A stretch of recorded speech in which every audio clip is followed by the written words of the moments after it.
You don't get better than this, do you? Day out the office, which is always nice. The promise of seared meat on the barbecue and a glass of wine later, and a glorious lake to come and test the new fluorocarbon out on and just talk about it. After a couple of years of personal use and abuse, it's finally here and it's really exciting. So over the course of the next couple of days, which is what we got, so we should get a bite or two, I'll go through everything you need to know about the fluorocarbon, how to get the most out of it, what knots to tie, how to look after it, and generally you'll be able to listen to me whisper on for a little while and know exactly how to get the benefits, which there are. There's clear benefits on using the fluoro, and this is the perfect lake to use it on.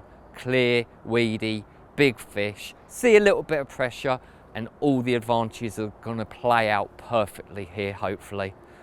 Chance of a good one, there's some big fish in here, and I think we're all set, ready to get the hook baits out there on the spots, already leaded, and we're ready to go.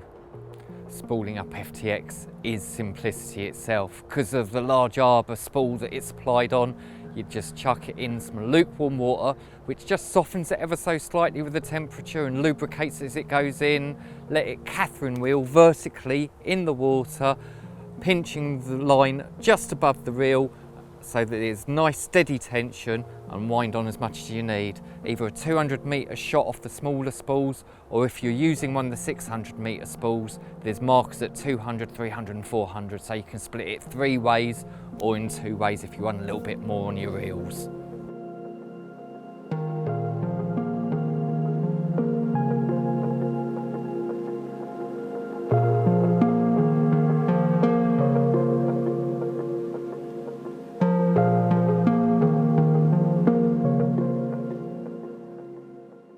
Well, just started my second glass of wine, having lit the barbecue and flicked the rod down the right hand margin. The rod's wrapped round and we've got a nice little Junction 12 carp on. This is lovely times, what a beautiful evening. There's quite a lot of weed out here. I'm surprised it's never got its head down at any point, but not a monster. But first fish of the trip, we'll take that. Don't want to rush things. Risk pulling the hook out of her mouth. Lovely dark carp.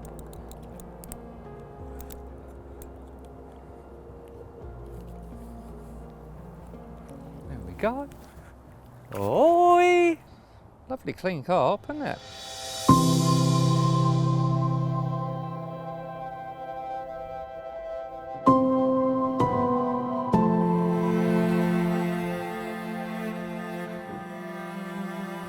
Lovely little 19 pounder. Dark, beautiful, perfect condition, and a great start for having the hook bait out there for only a short period of time. We'll slip her straight back. Say thank you, give her mouth a little treat before we go, and then it's job done. But isn't she lovely? Beautiful little carp. Hopefully one day she'll grow into an absolute beast. Look at that lovely mouth.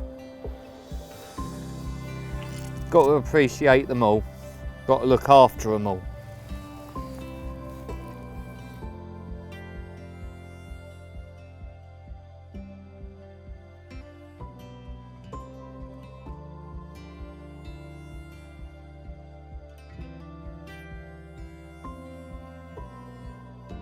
There's absolutely no doubt in my mind, given the right circumstances where range allows, for example, fluorocarbon gets you more bites. The weight of it makes sure it's down, buried deep in the weed that's there, or onto the bottom, almost buried into the sediment on occasions when you lift your lines up. That way it's tip to terminal camouflage, and you can't beat that. Whether the fish are swimming around close in or out by your rigs, you don't want them to know that you're fishing for them, and that's when fluoro really excels. Whether it's the real crisp feeling, knowing what your lead's landing on, or when you're snag fishing, the lack of stretch helping you pull fish away from it. The shear resistance, because of the high density of it, you can tell you go to bite it, it's harder to bite than line. Fluorocarbon may have dropped out of favour ever so slightly over the last decade, but it's making a clear resurgence as the top anglers, the ones that really care about all those finite details, get back on it for all the benefits. It's absolutely a game changer, and I categorically believe it is the best fish catching line that you can use.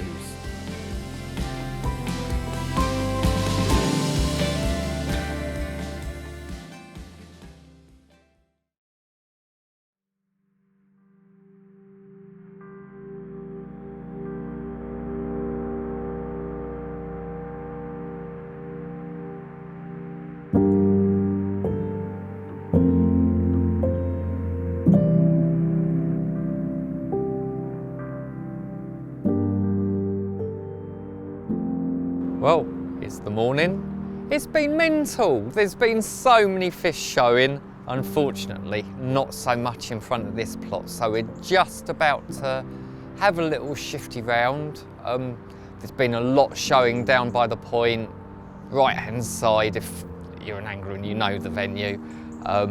It's quite weedy out there, suspect that's what they're showing on, but if we can find little drops in that area, we'll be happy. It's not been bereft of action this morning. I've broken the record, the smallest carp that's swimming in Junction 12 record with a beautiful 3-pounder. We're going to call it Henry after Mr. Lennon in his honour, because he seems to be quite good at catching these little ones. But it's time to wrap things up, drag the rods in, chuck it all in the van and nip 250 yards down the bank and start all over again. There's two things that you need to do to make sure that your FTX remains as good as it should be for as long as possible. And that's keep the twist out of it as much as you possibly can. Of course, every time you're playing a fish on the clutch, you're gonna get a little bit of build-up of line twist, but it's easy to maintain it and to manage that twist simply by pinching the line between your thumb and forefinger above the reel each time you reel in. All you're doing is you're cleaning the sediment off, you're feeling for any nicks and abrasions, and most importantly, you're pushing the line twist up the line and out the way, making sure it performs perfectly all the time as you need it.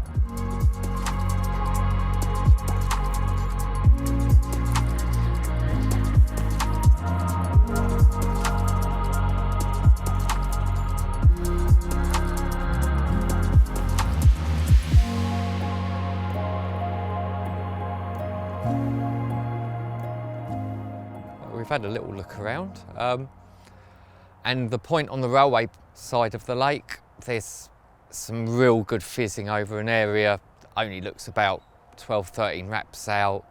The ripple died away and there's like sort of 4-5 big sets of fizzers out there, so I'm just going to put a couple of little bags out, fill for drops and see how it goes from there. If they move off, then I'll put some bait out. Otherwise, we'll just try and keep everything nice and quiet and see whether we can nick a quick bite. But it's looking really promising and it's always worth a move.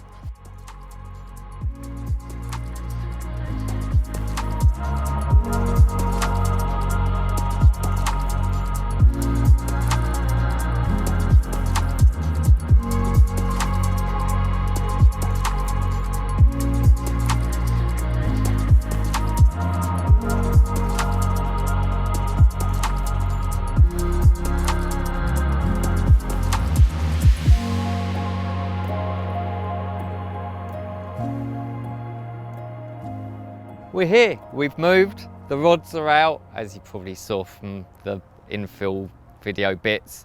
There's fish about, and that gives us the perfect opportunity to sit here and prattle on about this, which is the new Thinking Anglers FTX Fluorocarbon, and what makes it so spectacularly wonderful. In a nutshell, it is the most user-friendly fluorocarbon that you're going to be able to get your little hands on. It's simple as that, but there's a lot of benefits in terms of the technical aspects of the product. It's a tinted fluorocarbon, which essentially radically reduces the glow when fluorocarbon's held up off the bottom by bands of thick weed. You know, like Canadian, most weeds it will drop down into, but when you've got a thick band of Canadian and it's held up, it attracts like suspended particulate, algae, that kind of thing. And white fluorocarbon in strong sunlight really glows up badly. Looks like a tow rope, it's horrible. Fluorocarbon's always going to attract this kind of sediment to a certain level, but by adding that lovely tint to it, a grey misty tint, essentially you're cutting away that glow from inside that extended tube from all of the algae growing onto it. On top of that, it's just a brilliant, ultra user-friendly product. Fluorocarbons, sometimes they're wiry, sometimes they've got poor knot strength. You've got none of those issues with this one. It's level wound on the spools, it's really easy to put on your reels. Like I said earlier, you just wind it in Catherine wheel style out lukewarm water, under tension, job's really easy. Like all fluorocarbon, it's a pure PVDF, which means it's really weighty, but the suppleness of it and the ease of maintaining it doesn't build up a lot of coil. It's really easy to keep under control. If it is a little bit coily and you're having problems casting, you just stretch it out and it behaves impeccably. It knots down really lovely as you'd expect, and after a lot of testing, very laboriously over many days, we came to the conclusion that there were several knots that were significantly advantageous over others. The first one was a 5-turn grinner. When you wet that and pull it down tight, be careful not to pull down on the tag end, and you'll feel it just clench down and tighten really securely. The second, surprisingly, because the blood knot's a terrible knot with other products, is the 2-turn tucked blood knot. Because of the density of the fluorocarbon, it doesn't constrict and strangulate like it would with a normal monofilament, and again this one locks down really securely and very strong. Lastly, there's the good old figure of 8 loop knot. That one's ideal for attaching a splice lead core or splice lead free or one of the safe zone style leaders onto the end of your main line. Really what sets it apart is those elements of user friendly and colour. Like, it lasts for ages on your reels. I've been testing it since the first batch, haven't needed to take it off.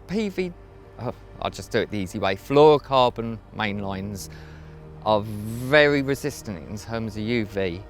They don't degrade in sunlight, they don't absorb water, so they're not going through a wet-dry cycle all the time.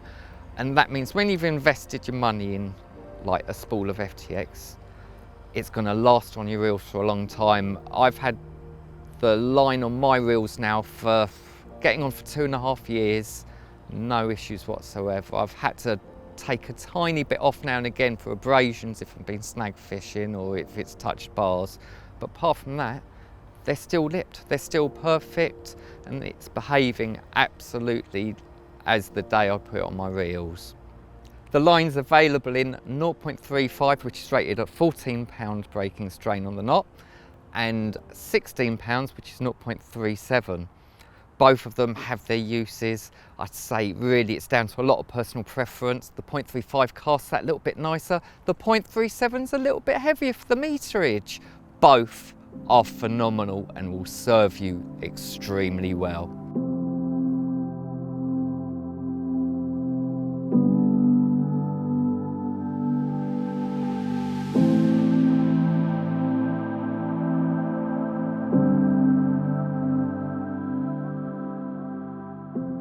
Right, second night, spots are sorted, really happy with them, just baited up, just got to go and deploy the D-rigs out on them, so I'm going to have to be fussy about the drops. There's a lot of weed about, but the spots themselves are clear.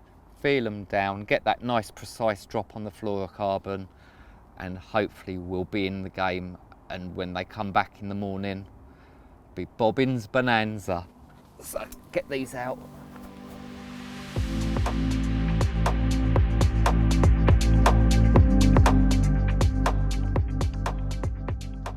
Let the fluorocarbon sink under its own weight with minimal tension, kind of like you would be if you were chod fishing amongst the weed. You don't want to unduly drag the line down. You want it to follow the contours of the top of the weed, really. Never over tighten the fluorocarbon as you're putting it down. Just always be careful to let it be slack all the time. And you want it to just belly down off the rod tip. Really light bobbins. Allow everything to do what it needs to do. And because of the weight of it, you always get a positive pull up, no matter which direction the fish bolts off in. And that's it.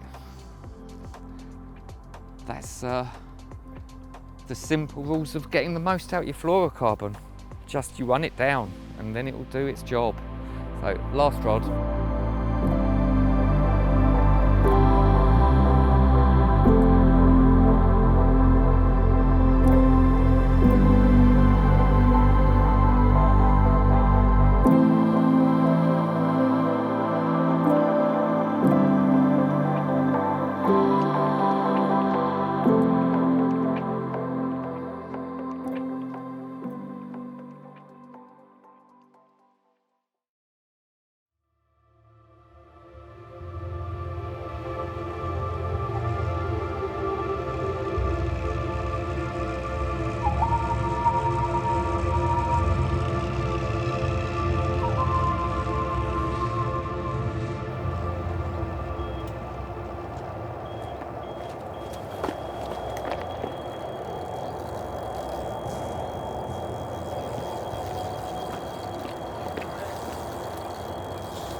Beautiful morning, mist rising,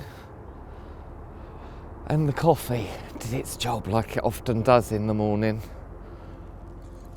With the cameramen in attendance, took the chance of nipping to the Kazi, the old chemical TARDIS, and typically Dan's had to take control as the right hand rods pulled off. Luckily we weren't gone for long. And we've got a lovely scaly fish on here. Thanks, Dan. What would I do without you?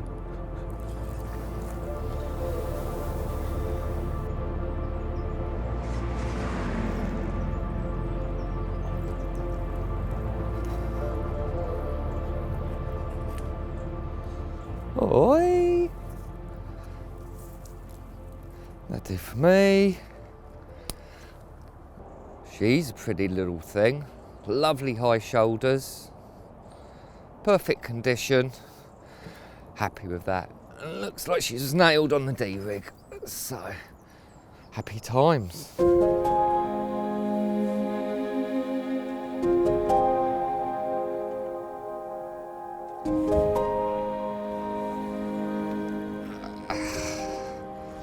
Look at her with her fins up. What a glorious mirror carp. They're always so lovely when they've got the big shoulders like that. And great condition for post-spawning. It's been a beautiful morning. Still a tad of mist on the water. The moon was up when first woke up. And we've had a carp whilst I was at the Portaloo. So, still early. Hopefully we'll have a chance of another one. But if we don't, you can't complain with something like that. What a beautiful fish. And lovely times, as Nick would say. Treat her mouth, give her some love, slip her back gently, and she'll grow to be a whacker in here again one day. Isn't she beautiful? What lovely scaling.